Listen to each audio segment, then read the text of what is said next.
For today's vlog, tayo pupunta sa ilog mga Mars. Bukan natin kukuha ng isda para may pang-ulam mga Marigoy. Kasama ko yung asawa ko.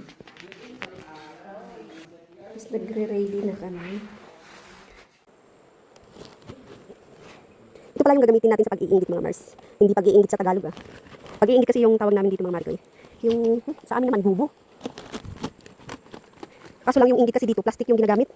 Katulad ng kaibigan mong plastic, charot. Hindi naman yung dito sa bukid mga Marigoy. Yan. Dito na kami dadaan, papuntang ilog. Dito na nga tayo sa ilog mga Mars, tapos ito yung gagamitin natin. Ilalagay natin sa ilalim ng tubig dito sa ilog. Tapos, dadaganan natin ng bato. Para mamayang hapon, mga ilang oras, magantay tayo ng ilang oras, tapos kukunin natin. Dito papasok yung mga isda, mga Marigoy. Isda na maliliit.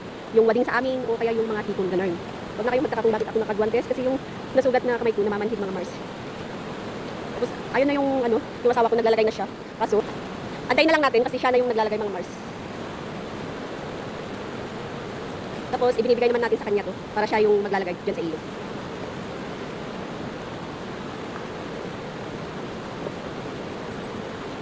Ganito yung buhay ng content creator mga Mars. Kailangan mong balikan yung cellphone mo pagkatapos mong mag-video.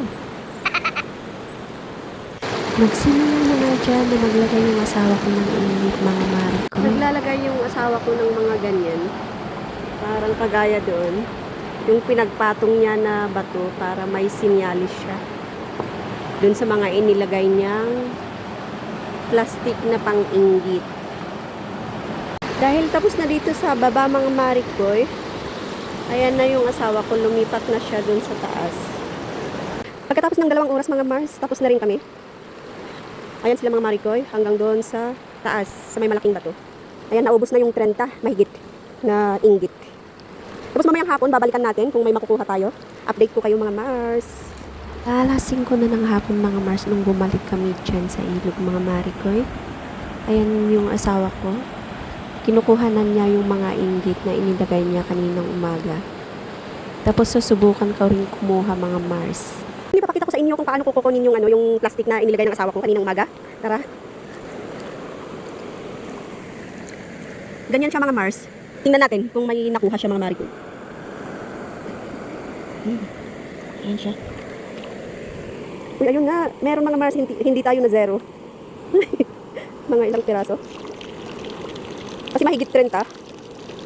Itong plastic na ito mga Mars. O, ilan? Ay, 3 din. 3 din sila mga Marigoy.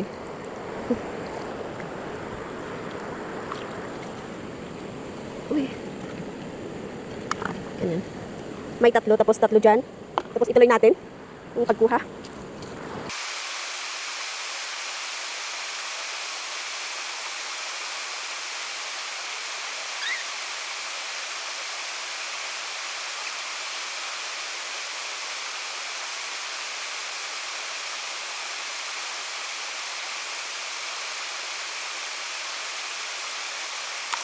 Hindi tayo na zero mga Mars. Lahat ng nakuha natin na inggit may laman. Merong 2, merong 3, merong 8. Ayan. 3, tapos yung iba. Ayan sila. Ayan pa. At ito na nga yung nakuha namin mga Mars. Saan ka pa? May pang-ulam na. And yun lamang for today's video. Thank you for watching.